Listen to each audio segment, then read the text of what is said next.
And we are back with the Vacuous perspective for another week. I'm Val, joined always by my good friend, co-host, and all-round good dude, Nate. And Nate, last week's episode was great. We had a special thanks goes out to Dan for jumping on the show last week. That was a ball. That was awesome. Yeah, he's a legend. I feel like we only scratched the dick of the surface on a lot of things. So, he sort of left an open invitation. So he's coming back. I mean, he's going to come back. Yeah, I had a real itchy dick. So, I mean, anytime he wants to come back, it'll be, anytime. Good scratch. He said he would. So we're going to take him up on it. Oh, we definitely will. Yeah, no, it was good. It was good just have someone fresh. I mean, we've been talking for this is our 63rd episode. 63rd episode. Holy moly, that's a lot of hours. Yeah. And I mean, we've talked about a lot of things, to say the least. Yeah, a few. Yeah, what have we talked about? Oh, look, I'll just flip open my little book here just some completely random stuff. The Mummy reboot. Oh, yeah, we talked about that, did we? Yeah, apparently. Don't remember that. Well, it must have been because of Tom Cruise. Yeah. Why would Tom Cruise be in The Mummy? Tom Cruise stars in the reboot of The Mummy. You should watch it just for a laugh. Tom Cruise? Tom Cruise, the man. I assumed it was Brendan Fraser again. How did this movie miss, now that I think about it? How did this movie miss? It has Tom Cruise in it. I had no idea. So it's out? Yeah, it's been out for ages. Oh, okay. So Brendan Fraser isn't in it? No. It's a reboot. I don't know what's reboot mean. They got rid of it. It's a new cast. It's a new story. You know what's funny is it came up. It's obviously something we talked about, and now I'm asking questions about. Didn't even know Tom Cruise was in it. Pretty sure you asked the what's a reboot remake question that time as well. I still don't even know what it is. Who knows? I learned nothing from this. Nothing sinks in. Nothing goes in. Nothing goes in. Or nothing stays in. Nothing stays because there's too many things that I'll just move on to the next one. Yeah, I know. Oh, we had Mars. We had the first, or not the first. We had a Mars weather report. Wow. Oh, because we were trying to get into that weather. New type of ice, space water. Great. Something we have talked about a lot of stuff, haven't we? Because this is 39. Completely forgot about all that. Yep. Anyway. But that is a natural phenomenon. People who do shows, do podcasts and stuff, they will finish the episode and not know what they just talked about. It's a normal thing. Everything's fine. My wife asks me afterwards. She's, "What did you talk about?" Yeah. And I don't know. Yeah. Like it's hard to know where to start. That's the problem. Well, it started now, haven't we? This is the start. No. So you could say that we talked about this, but you wouldn't be able to recall this. Already we talked about space water, the Mummy reboot. I mean, you just said the words. We didn't really talk about it, did we? Not really. I mean, that's complex, one of the problems is what we I'm have, saying. I've been reading a lot about Egypt, right? Yes, of course. Your pending trip, it's happening. Yes, and I don't want to talk about Egypt too much now, but I want to do an Egypt special on the weekend before I go. Fantastic. What about when you come back? Wouldn't that be an Egypt special too? No, maybe that can be part 2 when I've actually learned some things. But I want to do one when I'm full bottle. Yep. And also I want to, because I'm going to be away for 3 weeks, it will fill one of the weeks. Then you'll have to get some guests on. Like, what about you, bro? Or will Dan come back? Yeah, I'm sure we could get all those guys together if we wanted to. You could do another threesome with your brother and Dan. We probably will do an episode while you're away. If it's 3 weeks, absolutely. Yeah, we'll go for that. Yeah, so someone the other day about Egypt, someone said, so you mentioned I've been reading a lot about Egypt, and she says, so, what do you know? And she's someone that has no interest in Egypt. And I was like, I just don't know where to start because firstly, I don't know what I'm talking about. That's a good point. That's point 1. I'm not an Egypt teacher. That's sort of still point 1. Yep. So I was like, I just don't even like, I'm like, I was about to tell her about the Fibonacci sequence and I was like, I'm just going to shut up. Okay. But the thing is that the hardest thing to wrap your head around is that the distance of time that the civilization was active for is so long that we can't compare it to what we have done in the last, 700, 800 years. You can't compare it to that in terms of civs. Because it was thousands of years. Yeah. thousands of years, 3.5 good 1,000 years. Yeah, good ones. So I'm just trying to calibrate my face again. I've got a pug dog expression. Oh, jeez. So maybe we should book that in for because I'm off off in 2 weeks. In 2 weeks, I'm in Egypt. Oh, my God. Hey, I'm in the Giza Pyramid in 2 weeks right now. Oh, my God. Yeah, that's pretty wild, man. That was this kind of form of tourism has not existed for more than 100 odd years. So there's not many, although there's shitloads of people who have been to the Giza Plateau now. It's a thing, man. It's pretty exciting. I'm getting goosebumps just thinking about it. Do you get? So you're going in. You're going in. Oh, I'm going in, baby. You're going into the king's chamber. Yeah, I'm going to lie down in that little sarcophagus thing. No, you're not. Yeah, I am. If you're allowed to, I am. I don't think they'll be allowed to. Aren't you? I got a feeling they won't allow that, even though it's made of granite and you can't do anything to it, even if you tried. Well, you know the corner that's all chipped away, like it's not a perfect square. That's from tourists. That's from people like me that chipping away, clawing away at it. Wow, I don't know how you do that. Yeah, apparently people sign their names in the pyramids. Graffiti. Yeah. I was here. Oh. That's hectic. That's not on. Well, one thing I'll bring up later that's pretty fascinating is the height of the pyramid. Yes. If we pretend that's R. If we pretend radius, that's what? we pretend that's R, radius of a circle. Yes. And you do the circle calculation, 2 pi R. Yes. Right? You get the perimeter of the Giza Pyramid, the square. Oh, so it's squaring the circle. Oh, I thought you were going to say the planet Earth one. You know how there's a correlation between... Yes, that one. Okay, yep.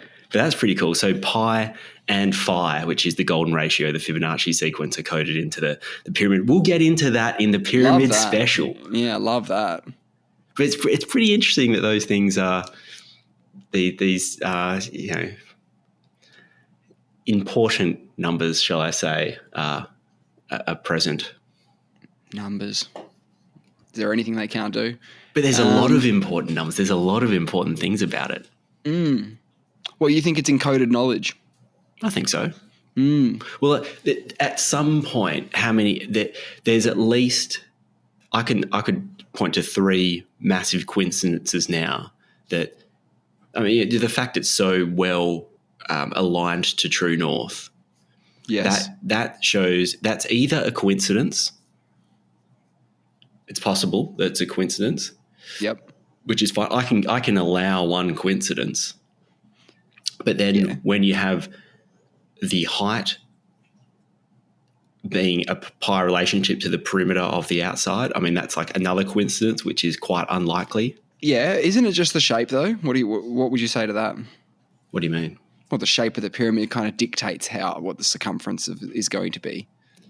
No, but then the angle of the pyramid and things like that. So I'm saying it's such a close relationship. Yes.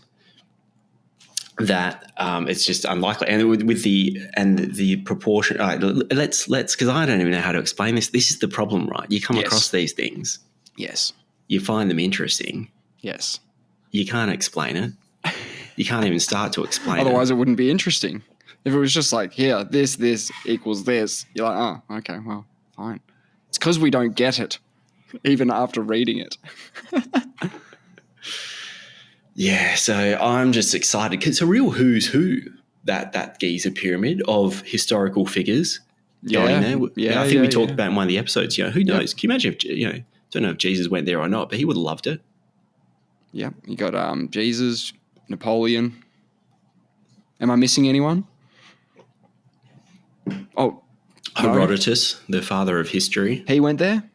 Well, he's written about Egypt a whole lot. So I assume he went there. He was saying that what was the quote he's got? He just nipped over from Greece, right? Is that where he's from? Yes. Nipped over. And see, he's called the father of history because first guy to start writing shit down, I guess. Yeah. Pretty much. Well, like actually trying to document history, I think is the other side of it. Like people made receipts and stuff back then. You know, people wrote laws and commands and stuff, but no one was writing down what happened before, I guess. No. Old Herods. And a couple of things. I had something arrive in the post. I had it's called The Traveller's Key to Ancient Egypt. It's a John Anthony West book. It's a book. Yeah, right. It's kind of looks like a pamphlet, but it's 400 pages. Oh, boy. That thing, if you try and get online, I was looking a few months ago, Yep. cheapest one I could find was $500. Whoa. Why is it so expensive? They're not in publication and everyone wants them. Yeah, that's cool, man. So I got mine for $150, including postage. Okay, great. I was pretty happy with that. That's fantastic. And the resale on this, yeah. Oh, right? Yeah. Oh, yeah. Like if I Well, get you're saying eBay, that once you're done with it. No, I won't sell it, but I could. Yeah, there you go. So you're hoping that it'll sort of give you an alternative insight to whatever else is being sort of bandied around to you while you're there? Well, funnily enough, a lot of the books I'm reading provide both sides of the coin. They say this is they say maybe what they think, but why it's controversial, what the other positions are. So you actually no one actually knows what's going on. I think that's one of the things that I've just started John Anthony West's Traveller's Key to Ancient Egypt, and he says everything people say you got to take with a grain of salt because we don't actually know. Yeah, right. I mean, that's obviously convenient to say if you've got an alternative viewpoint, but Getting everyone on the same page by way, saying we all don't know, all right? Yeah, Let's and be honest. I can't explain it in the way he does, but it made sense to me when I was reading it, yeah. No, I do watch, I have watched Magical Egypt a couple of times. It's pretty interesting, but it's also like at times you just think this is craziness. Some of it looks a bit kooky, doesn't it? Some of it I'm not on board with, and other parts of it I really am. Yeah, absolutely. I think he said it. Take everything with a grain of salt, didn't he? He already said it. That's to imply that implies that he's going to apply that to his own work as well. Yeah. Because he's making inferences from circumstantial evidence like everyone else is. It's cool though. He's a good guy. There's some really good podcasts with him on it. Before he died, obviously. R.I.P. R.I.P. Why it's called Magical Egypt, isn't it? Yeah. For some reason, I always want to call it Mystical Egypt. I'm not sure why. Yeah, similar vibe, right? Same vibe. Yeah. But so much of it is filmed with a handheld camera. And it's kind of stitched together and they go in slow-mos and it's really poorly done. Like the production on Magical Egypt is very poor. Yeah, right. It's poor. Yeah, and the intro scene Yes. makes it look like a complete conspiracy documentary. It makes it look terrible. I'm like, why? Yeah, it is.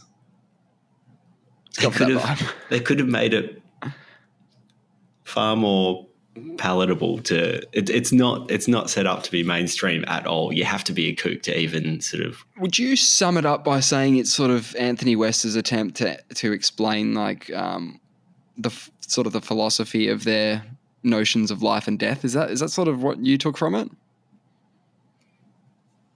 I'm rewatching it at the moment. I'm only in episode 3. It was a while since I first watched it. That's definitely a part of it for sure. Yeah.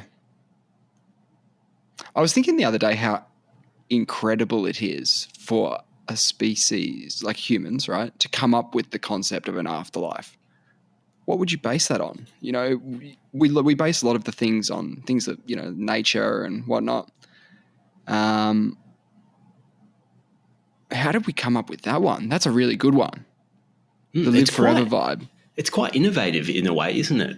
So you're saying living forever, yeah. Yeah, and the first person to think of it, it's really thinking outside the box.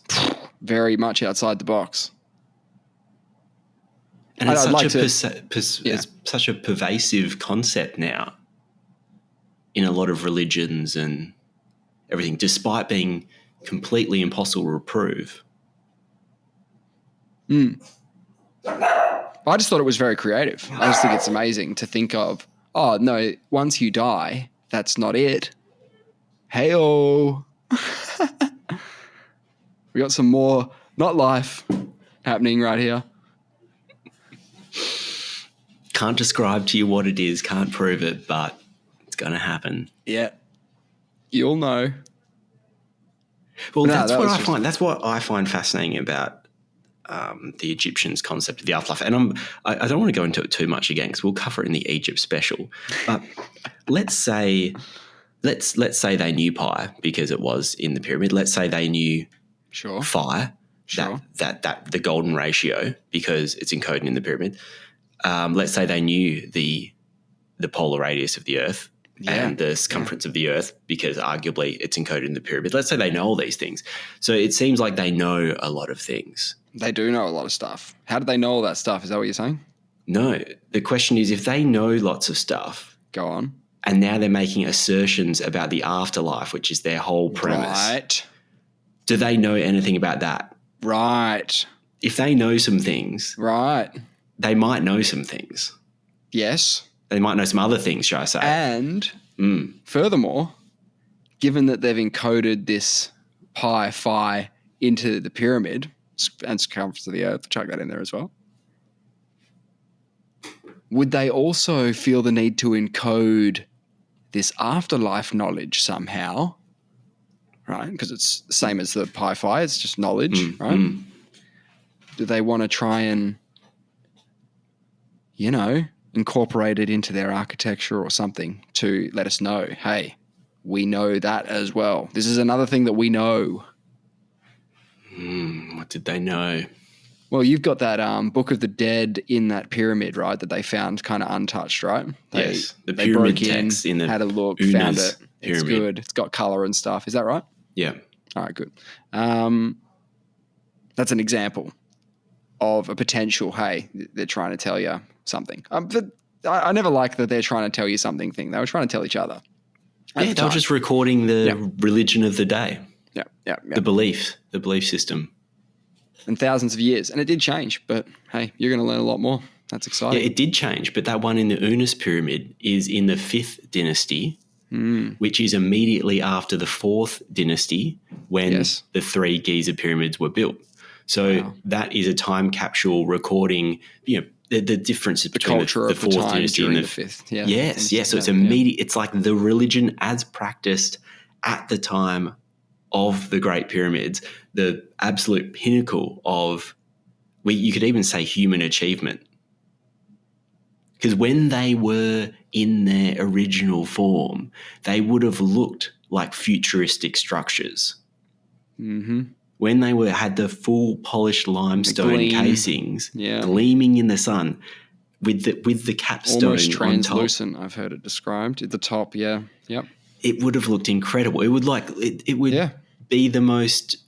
Agreed. And even the Saqqara pyramid itself, the step pyramid of the Zoser pyramid of Saqqara, 7 steps to the top. That was in the 3rd dynasty. Mm-hmm. The beginning. That was like the first significant stone building constructed, I think. I don't know about other cultures, but in Egypt, this was the best of the best, yeah.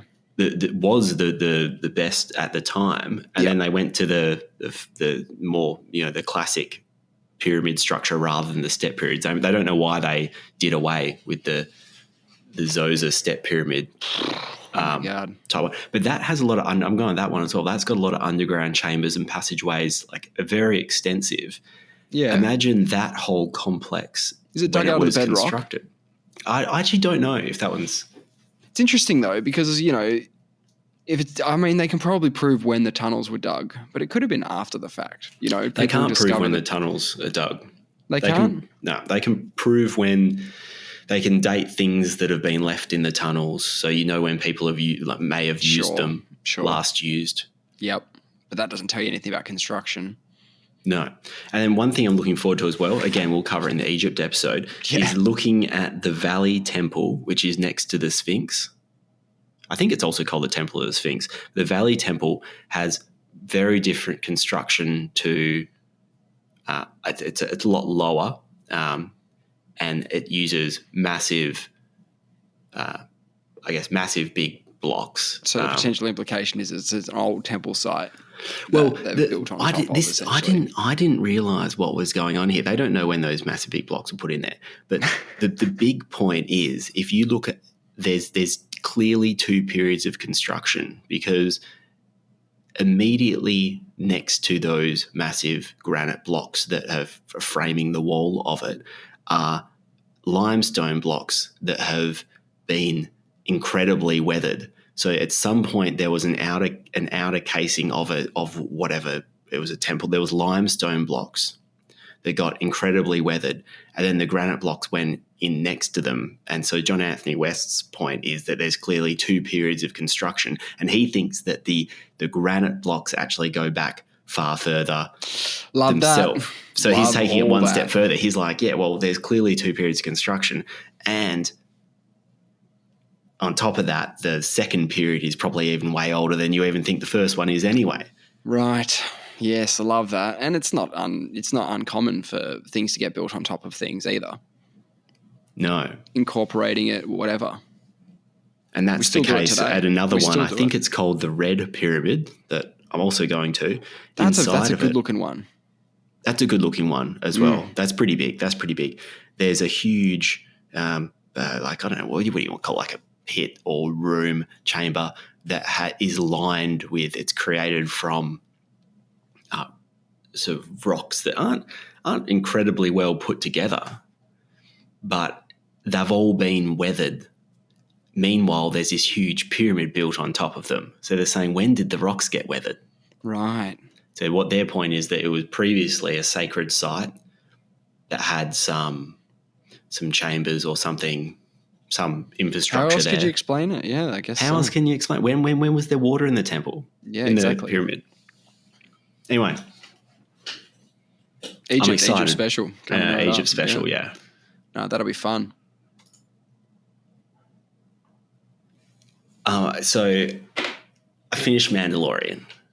Okay. Had I finished Mandalorian last week? You fucked it.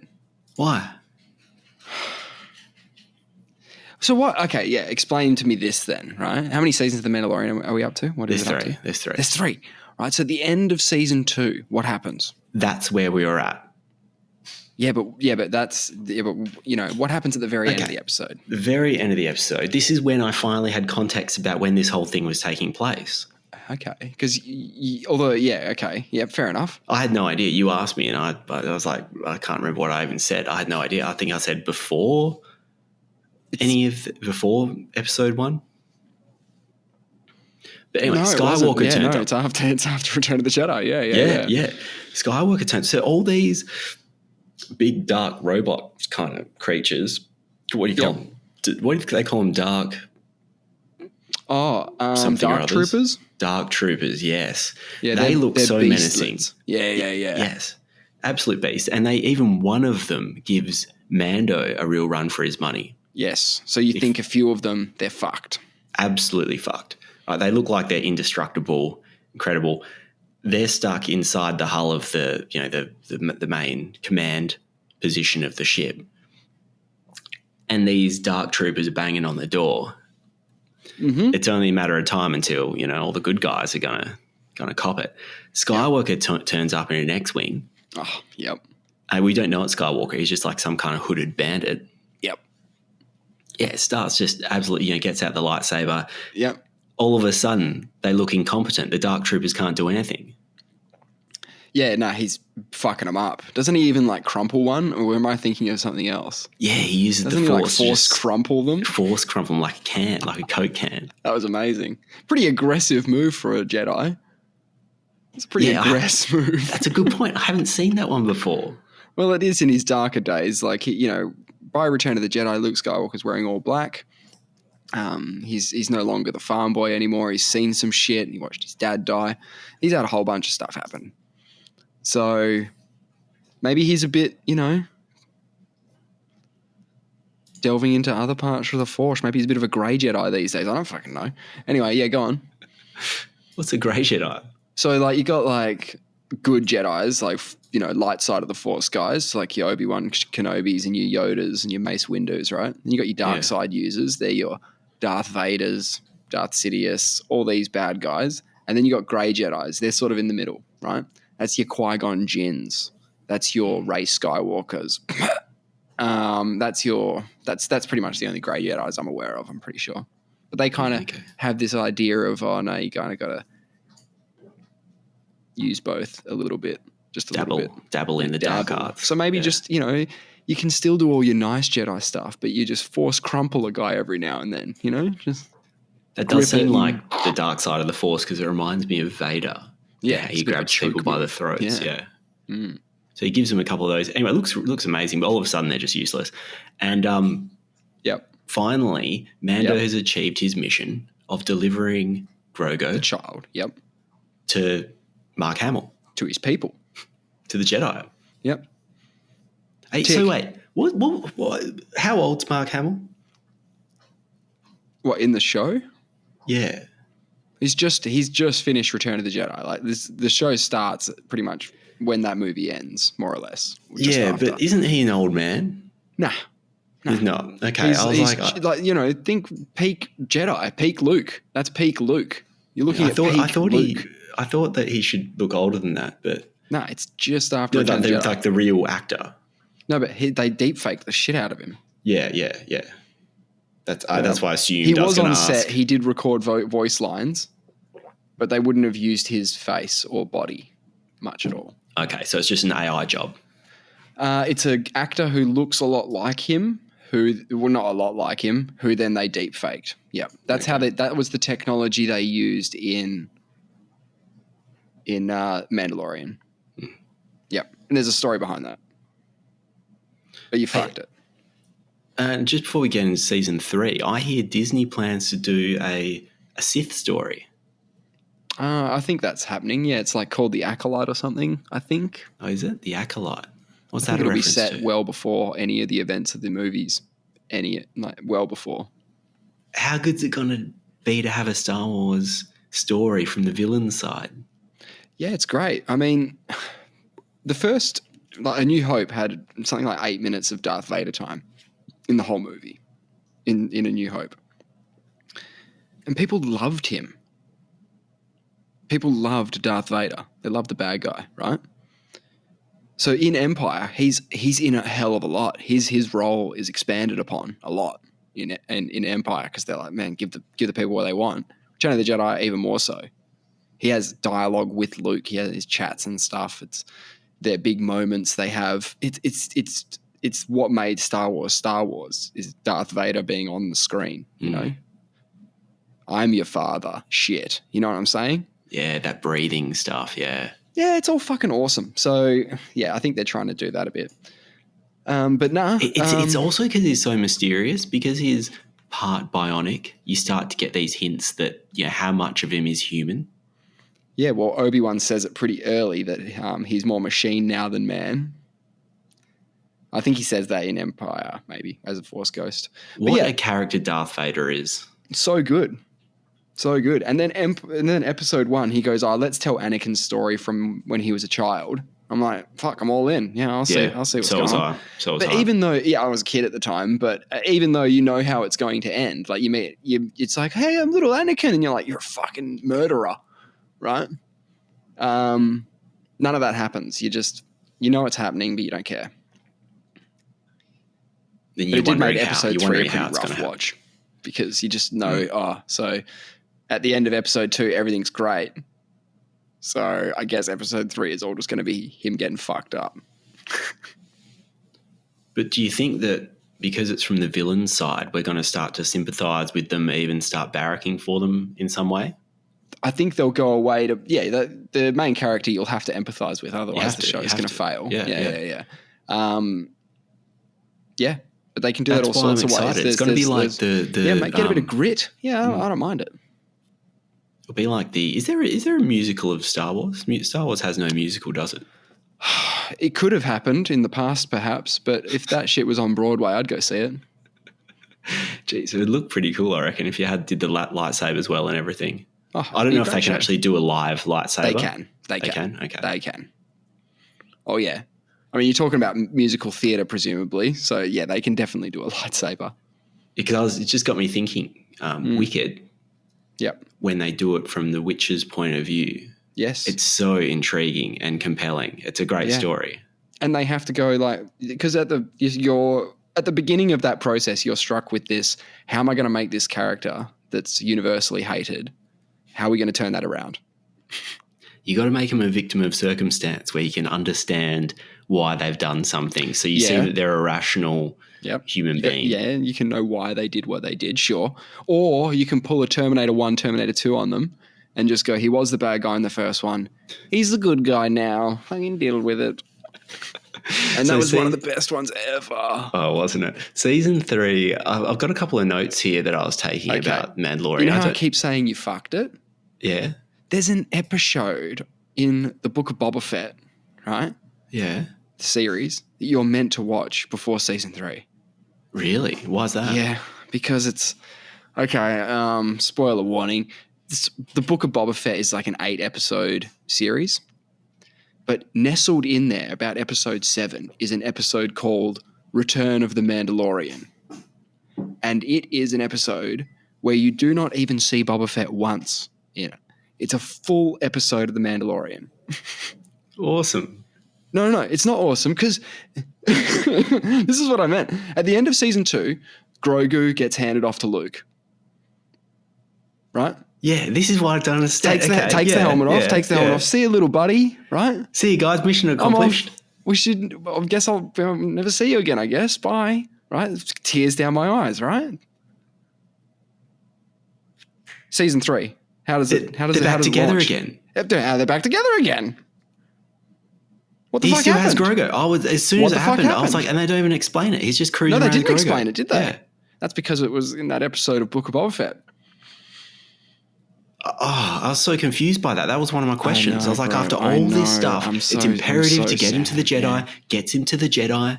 They don't explain anything. I was like, what was the failure? What was the falling out? I can tell you if you want. Otherwise, you just have to watch the Book of Boba Fett. Tell me. Because I'm watching Andor at the moment, so I can't. Okay. The reason I'm kind of bummed that you didn't do this road is because the deep fake on Luke Skywalker in the Book of Boba Fett is about 10 to 20 times better than what they could do in The Mandalorian. And why is that? Because when that launched, I'm pretty sure this is how the story goes, and correct me if I'm wrong, in the comments, I guess. There was a guy who did a deep fake of the Mandalorian's Luke Skywalker scene where he takes off the hood and reveals his face. He did a deep fake of that in a weekend and uploaded it to YouTube and just said, hey, I tried to do a better job than Disney, or than Lucasfilm, than ILM, and it is better. And he got hired. And he did the deep fake. This is what I thought. This is what I could just be reading internet fucking horse shit. But he would have worked on the deep fake that was in the Book of Boba Fett, which was a much better job. He looked amazing. And he was on screen for like a long time. So they did a really good job. Why did they hide an episode of The Mandalorian in the Book of Boba Fett? Bro, why? I don't know. It's so bad.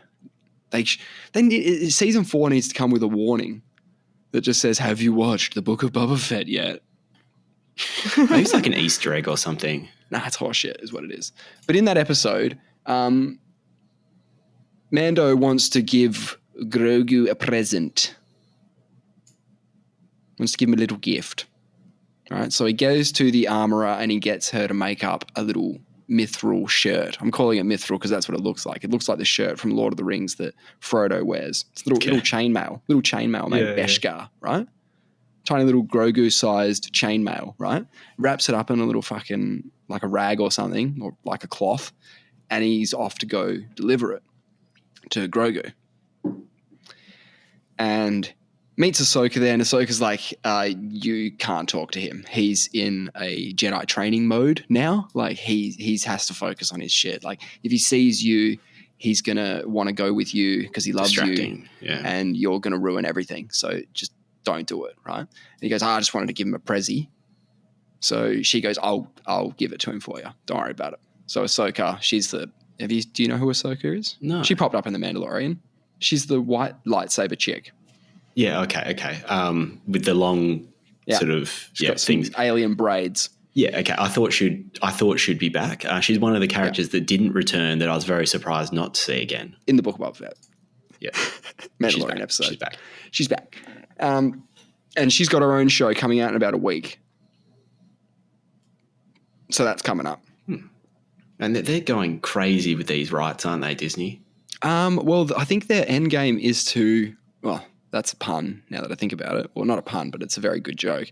Their end game is to do an Avengers Endgame style, bring everyone back from the Mandoverse into one big movie or something at the end of all this crazy road. Yeah, okay. But yeah, so he drops off the present and fucks off, and Luke is with him and kind of gives him like an ultimatum. Goes like, here, your Mando wanted you to have this, but if you take it, then I can't give you this. And he has a little lightsaber for him. He's like tempting him. He's like, look, I got the lightsaber or the shirt. What do you want? Which one do you want? Because everyone should take the lightsaber, surely. I would have taken the lightsaber. He took the shirt. This little shirt, He took the shirt, man. He took the shirt. So he's been like kicked out, essentially. So a lightsaber can't go through that shirt because it's Beskar? Yep. That's a pretty cool shirt, though. That is a cool shirt. But essentially he gave up the thing to go back with Mando. Now they're back up. I think that's how it goes. I haven't watched it in ages. That would so have you been would a have been very cute confused lightsaber. as fuck. Because I was super confused. I was like, buddy. they glossed hey, over buddy. that fact. I just thought they wanted more episodes. I thought, I just don't want to explain why we this cash cow. Yeah. Speaking of not killing cash cows, they resurrect IG-11. Oh, how good. It was amazing. And Grogu. That was cool. Grogu cruises around. That's right. He's using it like a mech suit. Sorry, they resurrect IG-11 to help them. I think, and then they resurrect him later for Grogu to cruise around in, I think. I don't know if that's happened yet or not. And then they resurrect him again. Yeah. It reminds me of Duncan Idaho from Dune. Do you know who that character is? I was a bit bummed about that really quickly. I was a bit bummed about that because they put him in the mech suit. Best episode ever. Had a great time watching Grogu go, no, or whatever he was saying on the little touchpad. He's got a little touchpad for his voice. So finally he could talk. You know, that was the main thing. Oh my God, Grogu was like actually using words. Fucking hilarious. Yeah, that was great. And then in like next episode, they're like, sorry, kid, you can't have the mech anymore. Fuck. That was cool. Now, he was in the mech for ages. Yeah, but now it's like, no, sorry, IG's back now, so you're out of the mech suit. I'm bummed. I thought it was going to be his new vehicular, like his upgrade from the pod, you know, to go like full battle tank mode. He was in that mech suit for a good 4 episodes or so. Sure. But now he no longer has it in the canon, right? Because you finished it. So it's gone now in the sense. It's now protecting that village again. It's doing its job again. In June, Duncan Idaho is the IG-11. Right. They keep bringing him back to life. I think in the books he comes back to life a good 10 or 11 times. Fantastic. Sounds absolutely ridiculous, but bringing it back. Yeah. And Coruscant. Yeah. The whole city's a planet. Yeah. Fucking Star Wars, man. There's just this one spot where the rock is a peak sticking through the city structure. Isn't that what is that? What's that? Well, apparently it's the only place where you can see the planet itself. Wow, kind of creeps me out. What you think like it's some weird dystopian future where we've absolutely smothered a planet. Yep. 100%. But that's Star Wars for you, man. I've said this before, but Star Wars guys, they're in the bloody room with the whiteboard and they're going, all right, guys, just name some things for a planet. And they're like, forest. Not a forest. We'll do a moon. Forest moon. Good idea. Chuck it on the board. Snow. Right. A snow planet. Chuck it on the board. Hoth. We'll call that Hoth. You know, what else you got? Desert. Yep. Great, we'll put a desert planet in. Like the entire biomes of just one thing. That's what most of the planets are, right? You got a desert planet, a city planet, for fuck's sake, a forest planet.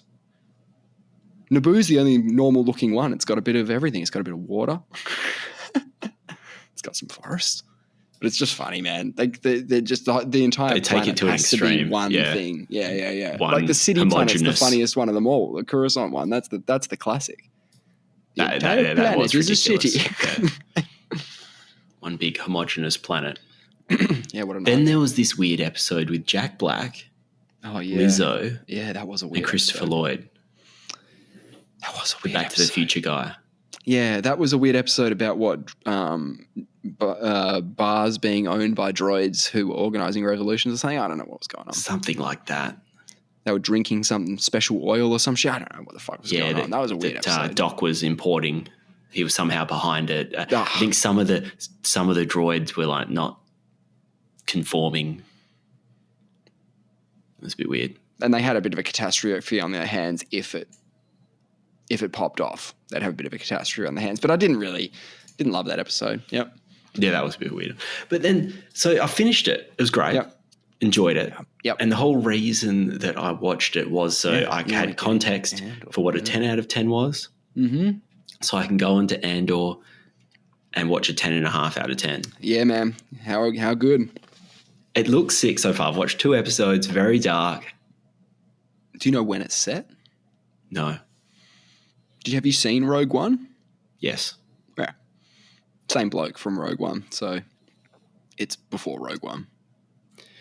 I have trouble with even... All right, so it's before Episode 4, so before A New Hope, because a Rogue One ends with A New Hope's beginning. So like the very end of the movie is the opening to Star Wars Episode 4, A New Hope. Yeah, okay. Kind of the ultimate prequel in that sense, but I didn't like the movie. Yeah, neither. Yeah, 2 episodes into Andor and you're liking it so far. Yeah, so it's pretty cool. Go down that, see how it goes. I certainly will. And I've been between that I've been and jamming a new game lately. Jamming a what? Sorry, A new game. A new game. Yeah, it's brand new. The super nerds are going absolutely crazy for it. Yeah, what's it called? It's called Baldur's Gate 3. It's a you ever played have you ever played Dungeons and Dragons? Oh, look, I've played Baldur's Gate 2. So have you? No. I assume there was a 2. It wouldn't have surprised me. No, it's sort of a fantasy RPG with like dice rolling. So like a bit, it's got that sort of element to it. It's turn-based combat, so it sounds really boring. No, I like that. Yeah. Yeah, but it's not turn-based combat like Pokemon or Final Fantasy. It's still you have to move around the map, and it's sort of very tactical. I think you would actually enjoy Why it. the nerds losing their mind? Oh, because it's like the first AAA game in 10 years. Okay. Easily. The other developers from major big RPG companies, they're like really butthurt about this game because they're like, people can't expect this level of detail and quality from any releases other than these pricks. They're kind of like throwing in the towel and in essence going like, we can't do that, so don't expect it. So still buy our stuff, but don't expect that, right? The level of detail, the world building, the story is really good, the characters are really good, all that sort of stuff, the voice acting, everything's good about the game, right? Okay, but I'm really shit got at some it. images up. I'm really shit at the game. Yeah. So Why I is had that? to like... That's not like because you. it's really hard. It's a really hard game for me to play. There's too much reading. Oh. But it's like actually just reading about items, you know what I mean? All that sort of stuff, making sure I've got all the right things on, all the right spells and shit. I just don't know. In the world of stuff. Dungeons and Dragons. Yes, so it is actually set in Dungeons and Dragons universe. Yeah, okay. And I would describe it to you like this. It's like an RPG, a classic RPG, mixed with like The Sims almost, mixed with, I don't know, like Skyrim mixed with The Sims, mixed with another fucking game. I can't remember what I was going to say. Okay, what's its difficulty? What's its playability for someone like me coming in pretty cold to a game like this? It's a pretty steep learning curve, but you'd be fine. You'd be fine. I mean, I'm literate, barely. Here's the thing. You get like companions, you meet people, they join your party, they join your squad. And a lot of funny things have happened so far with my squad. One funny thing is there's a bit of a bug. There's a couple of bugs, but the first bug I'll tell you about is how good are bugs in video games though? They provide so much entertainment. Yeah, you got to have a few. You got to have a couple. But there's this bug because a friend of mine joined my party, like on using the interwebs. He came into my party, and when he left, he didn't leave he hasn't left the party. He's still there. I can't get rid of him out of my active squad. He just lives with me now. Him. He's a little bard, and he just runs around with us now, and I can't get rid of him. So that's one funny thing. Why can't you get rid of him? What? Because it's bugged. He's stuck in my party. I can't even tell him, because most of the characters you can talk to them and say, hey, wait at camp and I'll have someone else in my party for now. And they'll go and do that. I can't talk to this guy. It won't let me talk to him. So I can't even tell him to wait at camp. He just follows me around. He's another person? Yeah. Yeah. Not an actual person playing that character. Yeah, no, he was, but he's now left the game because I'm no longer playing with him, but his character's still there and I can't get rid of him. Right. Anyway, that's just one thing. The other bug that I've got is whenever I go back to camp, I'm completely naked. Oh. Like I can't wear clothes at camp. It happens to my Is that brother allowed? as well. Yeah, I'm just walking around nude. You'll find out pretty early in the game that everyone in your camp is pretty sexually liberal. Like everyone. That's why it's like part of The Sims, right? Because you'll talk to someone and, this happened. This is a story. This is what happened to my brother. There's a girl in camp and he was pretty keen on her.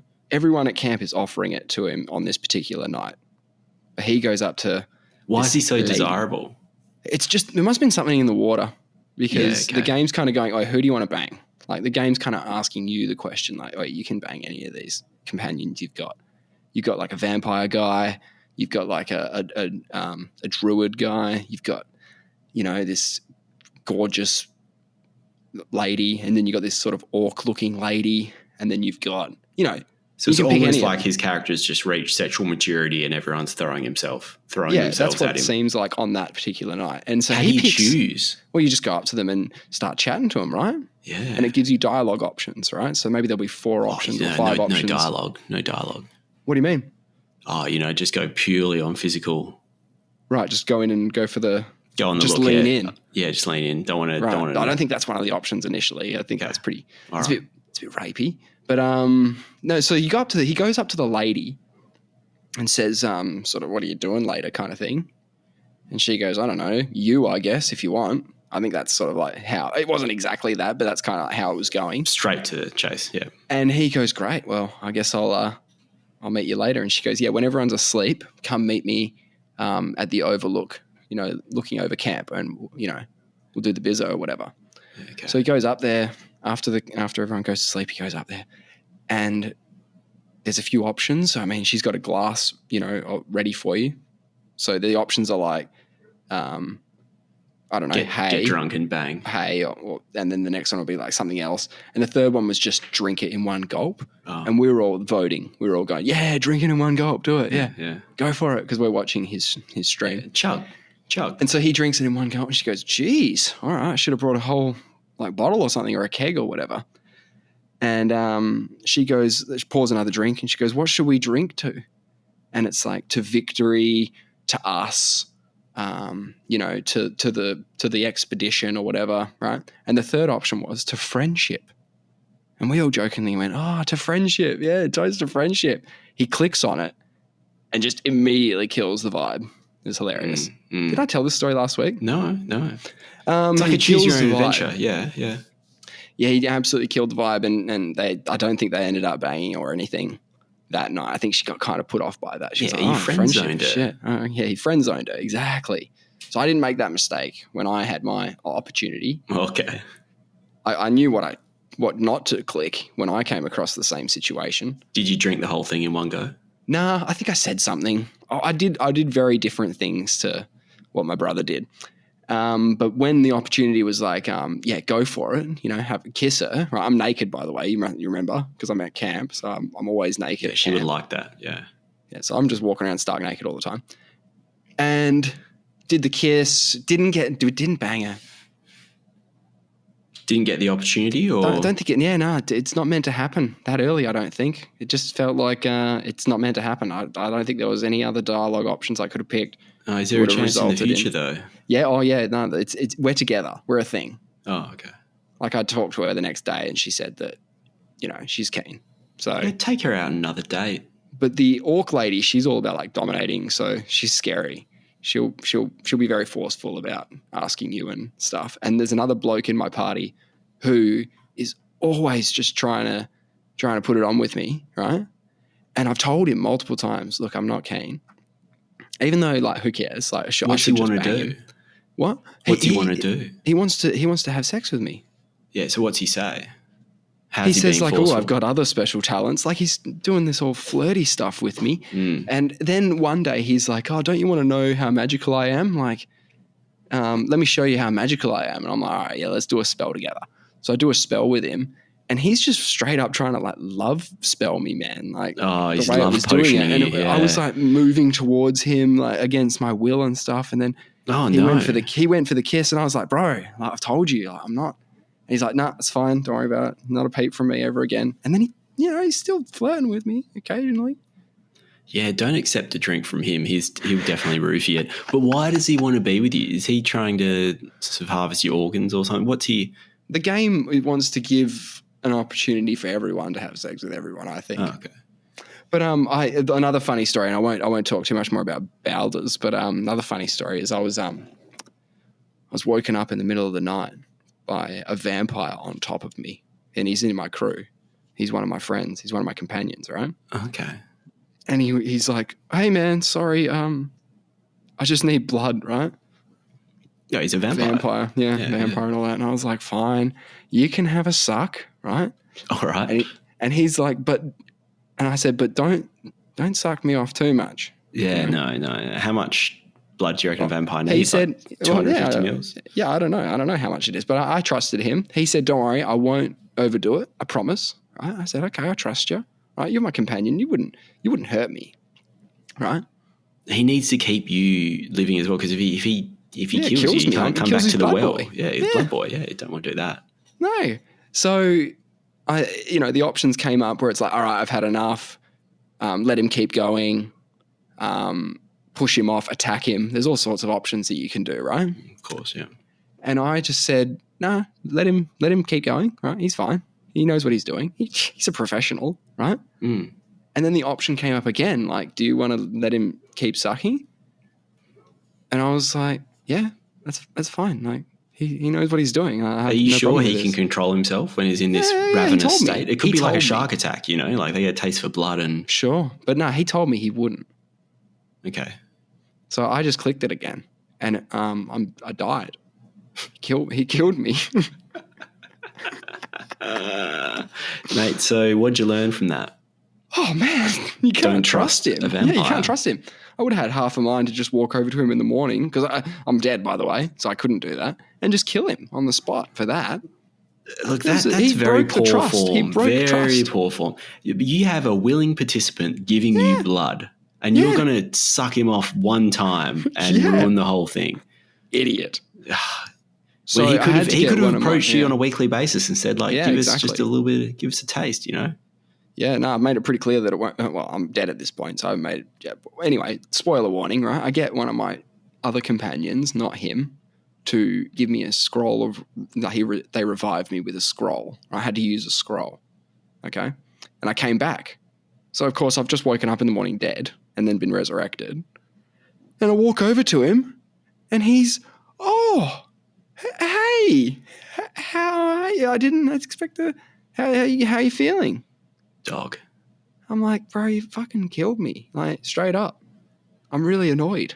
I'm really annoyed at you for killing me. Absolute dog. And that's it. Are you still in the crew with him? Yeah, I didn't kick him out. I didn't kill him. Yeah. But I made it pretty clear that I don't want to see him sucking on anybody in the party. Anybody. And I said, you can feed on the occasional bandit we come across. Other than that, animals. Kill an animal. So I've made it quite clear that it's over. Oh, good. Sounds and like if he does game. it again, I will kill him. And that's the thing. The game's so open. How do you kill a vampire again in this game? There's a few different ways. Chop off the head usually works. Stake through the heart. Sunlight. Burn them. You could try a good mushroom poisoning. I hear that's quite popular these days. Oh, jeez. Yeah. What do you know about that? It sounds a bit dodgy, right? Yeah. So my understanding is, I think her name's Erin Patterson. suspect at the center of a mushroom poisoning. She reckons she had her parents-in-law and her mother-in-law's sister and her husband all over for dinner. She made a beef Wellington. Used two Beef variety. Wellington? Yeah. Had some mushrooms involved. Made, for some It's reason... meat wrapped in pastry. But it's got mushrooms, I think, in between the pastry and the meat. Excellent. And some kind of mushroomy sauce or something. I think anyway. I'm not too sure about that. And she said she bought the mushrooms at the shops. She said there was two types of mushrooms. One of them she bought at a major supermarket, and some dried mushrooms she bought a few months ago from an Asian supermarket in Melbourne that she can't recall where it is. Right. So that's one source and what of happened? Uncertainty. Well, she killed 3 people at her dinner party. Her meal killed 3 people. Allegedly, she killed 3. Her meal killed 3 people and put a 4th person in a critical condition in hospital. Mm-hmm. Okay, so that's the first thing when I saw that there was this, she didn't know where this mushroom came from. Bit suspect. Second, incriminating bit of circumstantial evidence. She gave a no-comment interview to the police. The first interview she gave was just no comments. Because she said she was acting on advice she'd received. And I kind of understand that. If you're freaking out, maybe. Yep. But when you've also killed 3 people, I'd be commenting. When you've killed your family, I'd be like, this. I mean, what do you got to hide? You made them dinner, right? I'm commenting all the way to the hills. Yeah. Because I want to get to the bottom of it. I'll be like, someone gave me a deadly mushroom. Like, could we find who gave these, let's hold some people responsible. I want to sue some people. Yeah, sure. Okay, that is a different take, yep. Is there was a food dehydrator that she told investigators, remember there was dried mushrooms as one source of these mushrooms? A food dehydrator who told the investigators that she had disposed of it months ago, but it turned out she disposed of it like a day ago in the tip. Right. How do they prove that? How do they find that? Well, apparently she's come clean about that. Maybe they found it and she said that, or she admitted she lied to investigators when she told them she dumped a food dehydrator at a local tip. Yeah, okay. Wow. Yeah, she reckons that when she was at the hospital with her children, discussing the food dehydrator just seemed to have come up in conversation. Her children were discussing the food dehydrator when her ex-husband, the son of the dead couple, asked, "Is it you is that what you used to poison them?" And then, worried she might lose custody of the couple's children, she said that she then panicked and dumped the dehydrator at the tip. Wow. But she told investigators she'd dumped it months before. My God. I mean, that's just a matter of time, right? Yep. I've never heard of it. A death cap mushroom.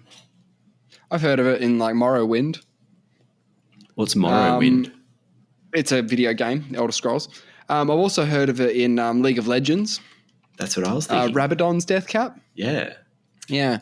That's a good weapon for if you need a mage weapon. You're late in the game. Rabadon's death cap. So I did think about the Rabadon's, which is apparently a hat, not a mushroom. Yes. Okay. That's so nutty. Where do you get a death cap mushroom? Well, presumably the ground. But what do you mean? You know what you're doing when you're going to poison. If you're going to poison someone, you probably have a fair. Wouldn't you? You'd have to at least Google how much mushroom you need to kill someone. I might Google it now, but will the police show up? Adelaide. Here we go. Populations under oaks have been recorded from Melbourne and Canberra, where 2 people died in January 2012 of 4 who were poisoned, and Adelaide. So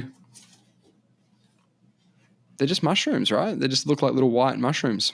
Yeah, my friend at work was telling me I don't know if mushrooms just grow more if they're just more ubiquitous over in Melbourne.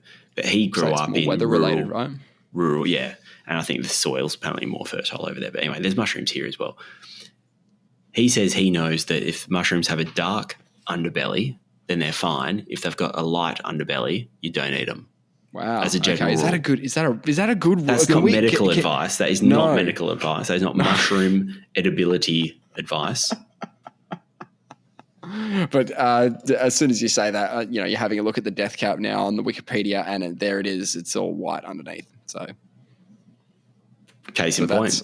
That's stood up so far. That's all you need to know. So don't eat that one. Yeah, no. But then don't magic mushrooms, so psilocybin mushrooms, they have a bit of a blue tinge. Maybe that's on top, actually. No, the psilocybin's the red and white one, sorry. Yeah, it's the Super Mario Brothers, right? What's the one that people forage for around here? No idea. Yeah, anyway, I don't know much about mushrooms. Hey, so... I know it's the biggest organism on Earth is a mushroom. The biggest? Yep. Is it? Yep. The biggest organism? Yeah, the biggest organism on Earth. Wow, how so? It's a mushroom in Oregon. Really? And it's a massive... Yeah, we've talked about it on the show before. We've talked about it on the show before. That's sort of harking back to the start of our episode today, talking about like all the things we've talked about.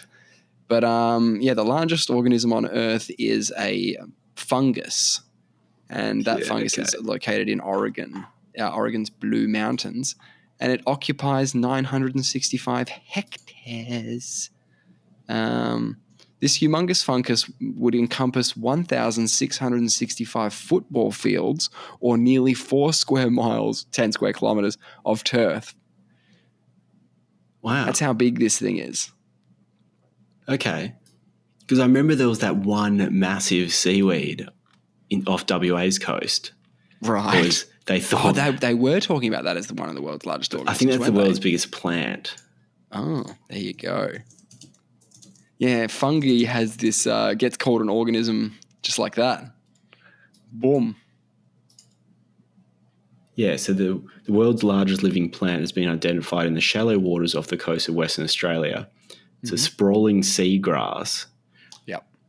It stretches for more than 180 kilometres in Shark Bay.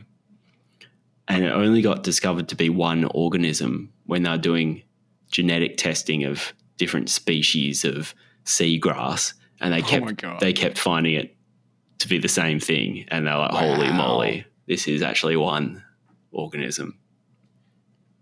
That's pretty cool. Must be some good grounds. Man, how is the mushroom bigger when this thing's 180 kilometres long? Well, because that article was written in 2007. This is another factoid on that fungal colony.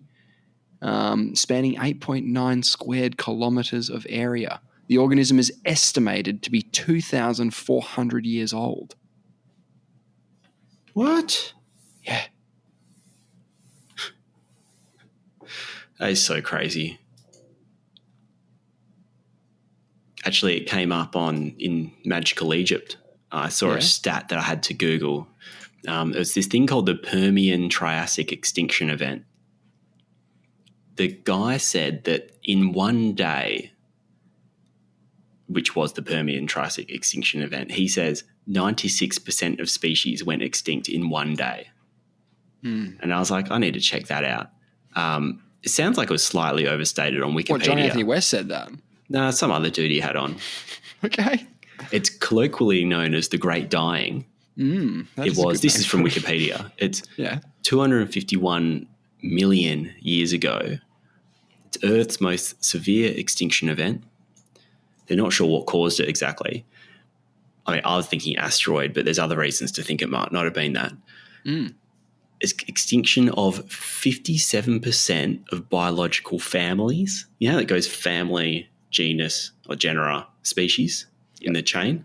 Yep. 57% of biological families, 83% of genera, 81% of marine species, and 70% of terrestrial vertebrate species. Holy moly. Oh, yeah. That is some event. Like, it ended the line of, I get sad knowing Luffingham, because he's being desexed, is the end of his own line. But his species will be fine. Yeah, of course. We're talking about 50% of biological families in the world got ended in one day. That is absolutely What are we talking about 251 million years ago? Are we talking about dinosaurs? No, Are they dinosaurs? I don't know. I don't know when the dinosaurs started, but they went extinct 25 million years ago. So I doubt there'll be any dinosaurs. I think you might be talking about different forms of what was there. Maybe there was only like 3 types of things. Maybe there's only 95%. What, 3 things? Nah, of course it was. It was probably teeming with life. I mean, it's called the Great Dying. I mean, there were terrestrial vertebrate species, so there were. I mean, presumably there were animals and things like that. It wasn't just different types of, unicelled organisms. They would have been some pretty strong animals that survived that. You know, that 5%, that whatever, they'd have to be pretty resilient, right? Yeah, or they're just cockroaches. Lucky, right place, right time sort of stuff. Yeah, cockroaches. And speaking of surviving, Yeah. did you watch the Matildas on the weekend? That was pretty amazing. Yeah, I did have it on. I thought it was, good to contribute to those record viewing figures. So, yeah, I was watching it. I heard the streaming record, broke the broadcasting record, I heard. Really? Yeah. I heard that today, but I didn't know if that was true or not. P.S. Number 2, Ash Barty's tennis, like Wimbledon thing, right? Number 3, Kathy Freeman. Oh, the women. So that tells Australian you women. where it's at. Yeah, it's a good point. And number 1 now is that Matildas with that amazing 20-long penalty shootout. Or was it? I was trying to figure out how many there were. Hey, 20. So yeah, I know it was 3-3 after regulation. What? After regulation penalty shootout, should I say? So I didn't watch the goalless 120 regulation minutes. Penalty shootout? 5 each. Oh right. Okay. Yeah, winner. It's who's winning after 5. Right. But unless it's a draw, then you keep going. Okay, and then sudden you keep death. Going. Yep. Sort of. You get one, we get one. You miss one, we can win. Yep. You miss, I didn't watch the 120-minute goalless saga. No, but you watched the penalty shootout. I watched the penalty shootout, yeah. Amazing. Which I'm not really normally a fan of, as we've spoken about. Oh, I couldn't believe it. But that was a game within a game. That was the most epic penalty shootout I've seen. Yeah, agreed. I've seen about 5. Pretty wild, right? So there was a bit where the goalie saves it, and now she is up to kick next, and she's got the opportunity to win the game. So not only save all the goals that are required of her, but also kick the winner, right? That was badass, yeah. Huge moment. Yeah. Missed. I was going. Now she's got to go back into the box, Yeah, what were they thinking? Now she's got to save the ball again. You know what I'm saying? I know. It's all on her at that point. She could have won it, and then she has to... Now she's got to survive out there. It's that's such a hard spot to be in. Yeah, I thought that was badass at the time. And then when she missed, I thought, this is a terrible decision because I feel like you go all in at this point. You're like, we're bringing the goalie up to take the 5th and final penalty to win the game off her own back, slams it into the post. Yeah. I had a couple of mild heart attacks. Oh, every time that, it could have been decided against the Australians, I thought, oh man, this is it. This is the part where we get scored on, and that's I was ready. I was ready to lose that game a couple of times. Yeah, that was brutal. Because when they're shooting first and it's sudden death, they kept getting him because it went 4-4, 5-5, 6-6. I was like, we're going to miss one of these. And then there was a save. How was the controversy? They had to retake the penalty because I believe she stepped the goalie off the line early. Yeah, I didn't know that was a rule, but it makes sense because you can sort of shut down the angle. But then she saves it again in that chick's face. Does it again? Yeah. But then in our face, the Australian doesn't seal the game. Yeah. And the French miss the next one, and then bang, goal. That was pretty crazy. I couldn't Going believe to the it. semis. I couldn't believe that's it. Tomorrow night, right? That's tomorrow night. Huge game. The celebration was fantastic. It was beautiful scenes. there was a point where the French team thought they won. But it was a miss. So they were like about to run onto the field, do that. They were pre-celebrating. It was a bit, and how brutal for them. Like, yeah. What, just to, campaign's over. So now we take on the Palms. Yeah. We can beat those flogs, can't we? We did beat them, I think, in April in a friendly, right? Oh, not so friendly anymore. No, this is it won't be friendly. It won't be friendly tomorrow night. No. Yeah, I was down south for the weekend. I hope it pops off. I hear it's going to pop off. Yeah, I'll watch it. I'm hoping for not another goalless. I swear, every time I watch a soccer game, it's bloody goalless regular time bullshit.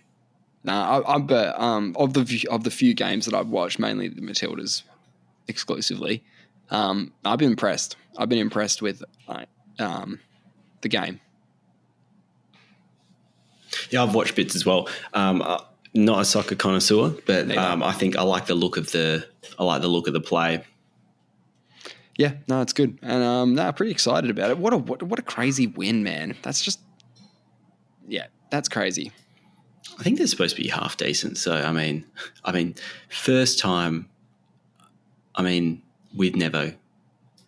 Australian football's never made it to the semis before, so no, that's historic in itself. It's huge. I think it's great because people are actually into it now. It probably helped that it was on home soil, but people are getting around it, and that's great. Yeah, I said that to the wife. I was like, "This is so good for women's soccer. It's huge." Oh, it's just good for sport in general. No, it is, but it's amazing how if you have some success, how that resonates with the younger generations. Agreed. Yeah, yeah. I mean, it's like the Kenyans with their marathon running. They had one famous Kenyan marathoner. All of a sudden, they just dominate. It just captivated a nation. As well. And the next generations. And now that's just inbred in what the country is about. That's just who they are. They just breed amazing runners. Yep. Probably a bit like what goes on in New Zealand with their rugby players. Yeah. They're just all about it. Yeah, love it. We love a good RIP. Oh, man. We do. On the pod. Did you hear about Rodriguez? The singer-songwriter. Singer? Oh, yeah. Really? Yeah, he's gone, 81. I didn't know. I did not hear that. Spewing. Did you watch? Story. He's got that famous documentary. Yeah, Searching for Sugar Man. Sugar Man, yeah. Yeah. That was incredible. That's worth a watch. Oh, yeah. I think it won some awards. Yeah, chuck it on your list. I got really lucky, actually. I was on my way to Cape Town at the airport, and I had a selection of things to watch, and I thought, the Searching for Sugar Man had been on there for a while. Had no idea what it was about, so that's one reason why I hadn't watched it. Yep. I bang it on. The first scenes are all the amazing, iconic images of Cape Town. Literally what I'm flying into. Of course. So that got me going. I was super excited. It's got these, I think it's called Chapman Peak Drive, which is a really famous road that's carved into the mountain there outside of Cape Town. And Cape Town's a beautiful looking city. They've got this little mountain in the middle of the city called Lion's Head that you can climb up and get a beautiful view of the city. And it's also right next to Table Mountain. And so those are the scenes at the beginning of the movie, the documentary. And essentially it's about two South African fans who are they like this artist called Rodriguez. And there's no information. No one knows what he looks like. No one knows where he comes from. He's never toured. And they're trying to hunt down who this guy is. And they find him in Detroit in the US. And he has no idea about how big he is in South Africa. Wow. Such a good story. It's a great story. And it helps you understand apartheid in South Africa as well. I didn't know, I knew of it. And I think that's one reason why he he resonated so heavily in the US because he's a Mexican, or he's got Mexican parents. I think he was quite marginalized when he was growing up in Detroit. Yep. And so he sung a lot about, sort of equal rights and things of that nature, equality. Yeah, and I think that resonated with the South African audience. Yeah. How old was he? He would have been pretty damn old by this point, right? He was 81 when he died. Yep. So apparently he sold more albums than Elvis in South Africa. What? So he was huge. That's insane. And then he only toured there. So he released his 2 albums in 1970. It was Cold Fact and 1971, Coming from Reality. Mm-hmm. Yep. I think I preferred Cold Fact. I haven't listened to him for a long time. But anyway, the record company went under in 71 after he released his second album. He sold nothing in the US. He was actually reasonably big in Australia. And he actually toured Australia when, like, soon after he'd released those albums. He toured with Midnight Oil and stuff I don't know if it was, he has toured with Midnight Oil, but I don't know who he toured with when he came over here. In 75. There's a live album in 1981 called Rodriguez Alive, Australia. What is that? There you go. Oh, that's crazy. Yeah, because I think he gave it away. It must have been mid-'80s where he gave the music career away. I think it was earlier. I thought it was early, but I mean, if he's touring Australia in 81, he must still be going. Rodriguez quit his musical career in 1976. Purchased a derelict house in a Detroit government auction for $50. $50. In which he still lived in as of 2013. He bought a house for $50. Hell yeah. In 76, yeah. Yeah, but $50 in 1976, you know? That's a lot of money. And he still lived there in 2013. As of 2000, in which he still lived in as of 2013. Yeah, crazy. Oh, okay, so the live album, 1981, right around the time he came back for a second tour. Okay, so that's when he toured with Midnight Oil. Wow. But he had no idea. He didn't play in South Africa until 1998. Yeah, that's mental.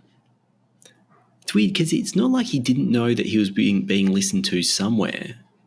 Why is that? Because he knew he was being listened to in Australia. Yeah, because the way Searching for Sugar Man makes it sound is that he had no idea of any notoriety. That he had toured Australia. Yeah. Twice. True.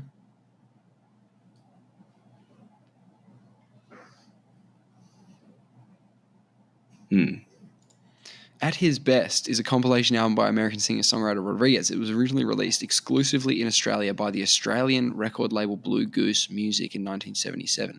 Unbeknownst at the time to even Rodriguez himself, bootleg copies of the album subsequently went platinum in South Africa in the late 70s.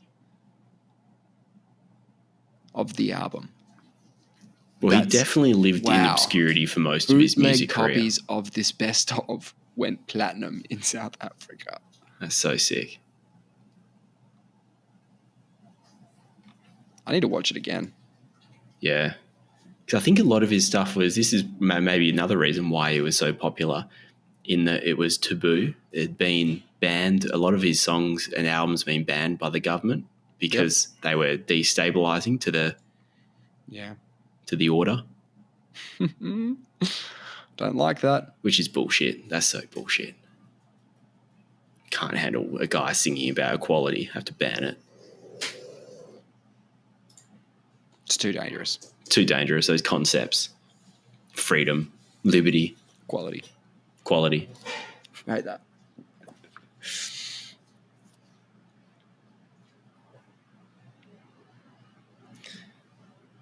Yeah, so I mean, I was down south, so I was in a pet suite down in Yellingup for the weekend. Luff went on his first holiday. That's nice. Oh, he's been on a holiday before, not with us. He came down for the wedding, but he stayed with other people. Oh, that's great. So now I'm really things are really progressing with Luff. So now I put noise cancelling headphones on him sometimes, and I play Beethoven to him. Do you? Yeah. You're trying to get him all cultured up. What's happening? Yeah, I'm just trying to elevate his state of consciousness. What, with Beethoven? Yeah, You think that would be terrifying for a dog? he loves it. Really? I mean, he's not sleeping. How are you when I applying do these it. headphones? They just put them on his head. He's Are they got dog perfectly headphones? no. They use a perfectly sized head when he's lying down. I'll send you a photo. Dun, dun, dun, dun, dun, dun, dun, dun, dun, dun, dun, dun, dun. Yeah, his tail just wiggles. He just listens to it. Oh, that's fantastic. You have a Planet of the Apes situation on your hands soon. Like, Luff will start walking on two legs. Well, I'm wondering what I might be able to achieve. What do you mean? I'll start with, who knows what he could evolve into, how he could progress, how this could develop his brain. Sure. Yeah, Do they you think say that maybe we only. there's some pyramid-style encoding going on maybe in Beethoven's works that he might even have the mental acuity to sort of work out? What do you think? Yeah, it might unlock a bit of potential. Yeah. They say that dogs only use 10% of their brains. That's got to be nonsense. Yeah, so if I jack that up to 90%, I don't think you can. it's the opposable thumbs that he doesn't. That's the biggest problem I feel. Have you seen the dog communication boards? Have you seen those? Have you ever No. thought about training Luff in one of them? No. They're basically a thing that you put on your wall that looks like a kid's toy. And if he pushes the button, it goes yes or no, or can I go outside, or I'm hungry, or whatever. And he can So press it's like the a button. Grogo IG-11. Exactly. Yeah. But tailor-made for a dog. And they go up and they press the right button and they know what it does. And yeah. Yeah, that's pretty much what he does at the moment, but it just barks at me. Yeah, but And the I can bark is normally sort of figure- I you can can normally tell figure what it the out. bark means. Yeah, Yeah, okay, yeah, so like you've got to normally- figure that out. It's normally Timmy's in the well, or Timmy's in danger. Yeah, possibly. That's often what he's on about. No, you just got to train him to use one of these little talking pads. You don't think that would elevate his consciousness a bit, perhaps, in the same vein as the baits? Oh, this is just more passive. I can just put it on there. I don't have to do anything. Yeah, it's the doing stuff. Yeah, so he went down. He had a great holiday. Yeah, did he enjoy it? Yeah. I had a massage voucher down at Empire Spa. Yep, so Luff went along to that?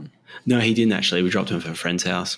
No, but you could, if it's, I'm just saying, thinking if it's Luff's holiday, he's got to get I know. That's pamper treatment, right? He went to a friend's house, went for Yep. his 6th walk for the day. Yeah, nice. I'm not a big fan of people touching my feet normally. Right. If someone said, you want a foot massage, I'll be like, don't worry about Well, it. who's someone? If someone. Yeah, I mean, the only person who offers to rub my feet is like my mum. Yeah. And I'm not accepting a foot rub from mum. It's pretty good though. It's pretty good. What I'm sure saying it's is great. consider it. Yeah. Yeah, I hold a lot of But tension do you want your in my mum to give feet. you a foot rub? Not really. If your mum was the only person who was giving out foot rubs, Nah. would you ever have a foot rub again? No. There you go. But you said it's great. It was great. Yeah. Yeah, I want to sort of... Yeah, I think I hold a lot of tension in my feet. Like I could feel it. It just... I felt very limber afterwards. And I mean, it was a full body massage, so that's probably part of it as well. Right. Would they go, you want the foot as well? Did they do that? No, they did say, do you have any problems with us working your feet at the beginning? Oh, so When they go everything through- else is fair game, but they do make a point about feet? Because I think some people don't like Are it. weird about feet? Yeah, some people are weird about it. Yeah, it's good stuff. Do you have any tension? Yeah. Do you feel yeah. tense Plenty, at all? plenty. Yeah. Oh, yeah. Whereabouts? Neck? No, I actually don't, right? Because I guess if you'd never get the massages, right, you don't know what the relief of tension is like. Mm. So if you're always tense, but you don't know anything different, then it's kind of just reg. Yeah, yeah. No, I see what you're saying. So you never, you see, you don't have any torture devices, do you? Like I've got this. I'm the classic, right? If I got a massage, I'm the classic. They'll say, "Oh my God, you're really tense." I think that's just the opening line for all masseuses. Especially if you said, I haven't had a massage in, a while, right? They go, right, well, let's have a look, right? Oh, geez, you're really tense. I've got this big hook. Of course I am. I haven't had a massage in 10 years. Yeah. Yeah. Where I can kind of do self-massage in some respect because it sort of hooks onto your back. Yeah. Yeah, or sort of only goes down about a quarter of the way down your back because but you can pull against it, and so the pressure goes into your back. So imagine like a big candy cane that you're holding with two hands in front of you, but the hook's going over into your back, and you can kind of pull on it. Right. So that's pretty nice. I get the feeling of I should bring that over sometime just so you get the feeling of yes. I want to know if you're. But do you rate a self massage? I do actually. It's pretty good. Do you think that it's like on par with a masseuse? Surely they're doing a better job than they're doing a much better job. They're doing a much better job. But this is okay. Yeah, because I don't have a masseuse following me around. No. Yeah. This is diet masseuse. Yeah. It's reasonable. Hey, I'm doing a yoga teacher training course mid next year. Hell yeah. Yeah. I'm doing it. Oh my God. It's gonna be epic. Like I'm not necessarily going to teach, but I'll be qualified to teach. Right. This is to try and get me into it? No, well, do you want to be? Do you want to? You can be a student if you like. Yeah, devs. I'll give you like some private yoga. Yeah, classes. Yeah, that sounds great. Yeah, for a fee, a very large fee. Well, yeah. Once you're qualified. So I'm really excited for that. I have to wait a year though. What do you mean? What's that? Well, it's the course doesn't start till the 18th of July next year. So there's a few people who do the course. Yeah, they run a winter. They run a summer one, but it's not as good, and that starts in February. How many people go to these? How many places are there? There's only 15 to 20 in the one I'm doing next winter. Wow. Pretty exclusive little groups. It's only 200 hours. 200 what? 200 hours. 200 hours of yoga training. Yeah. Okay. You do yoga, right? Yeah. Love it. But you don't. Do you have a trainer? I have YouTube. You have YouTube. So when I wanted to progress this a little bit further, because I actually need some human interaction at this point, like there's only so much I can do myself. Sure.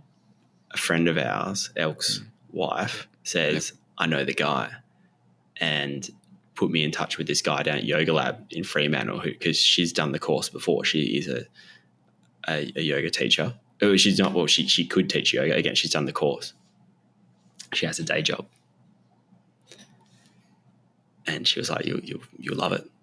And so I signed up to his 1 month. You pay a set amount, you get free yoga for a month or whatever. I just turned up a bunch of times just to get his vibe, see if I liked him. Nice. He's a legend. And so then he had a information. That's why I couldn't do the podcast last night. They had an information session. Yes. There for the course next year. And I was like, I'm in for that information session, and I'm pretty much sold. So you fill out the application form. Okay, here we go. That's exciting. So next time when you're introducing me, in like a year's time, you could say, here's qualified yoga. Here's your XYZ qualified yoga instructor. Is there forms of yoga? Different forms of yoga? How does that work? Or yeah, there is. Yeah, this is vinyasa yoga, which is like a flow yoga. It's like, a little bit, yeah. Well, because I think, surely Gracie, which is the what are the famous Gracies? Yeah, Gracies. Yeah, what do you mean? What are they? Yeah, which one? Helio? No, the other one. What, the one who fought must in be UFC? Hoist, but it's with an R, right? Yeah, the one that, yeah. Hoist Gracie would love a bit of yoga, surely. He's into all the breathing and... Surely. Actually, that's one thing that got me into breathing is that Choke documentary. Love that. Love it. I love it when you say that. That's one of my favorite things you say. Yeah? That's what got me into breathing. I love that. Conscious breathing. Conscious breathing. Sorry. Yes.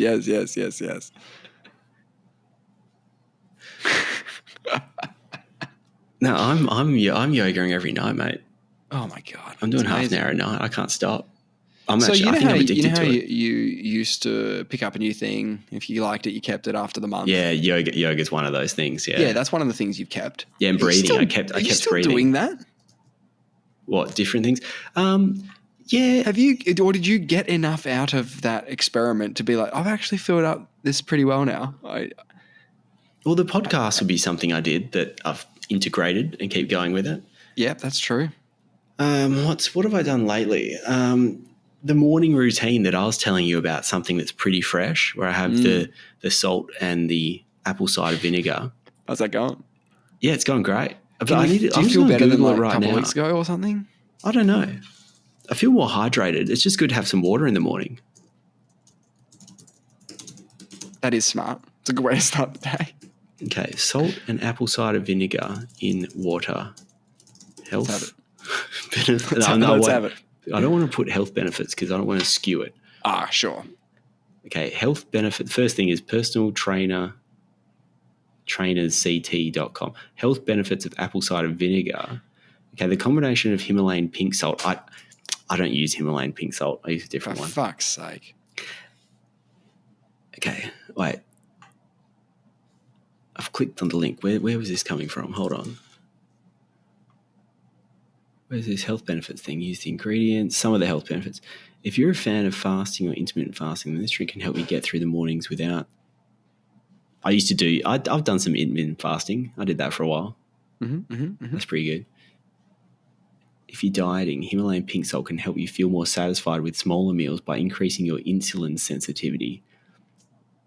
The combination of the Himalayan pink salt and apple cider vinegar help your body absorb water and give you nutrients without producing a big insulin response that a meal would. In good unfiltered apple cider vinegar and quality Himalayan pink salt, you'll also find lots of friendly bacteria, enzymes and minerals. This drink is fantastic for supporting your gut health.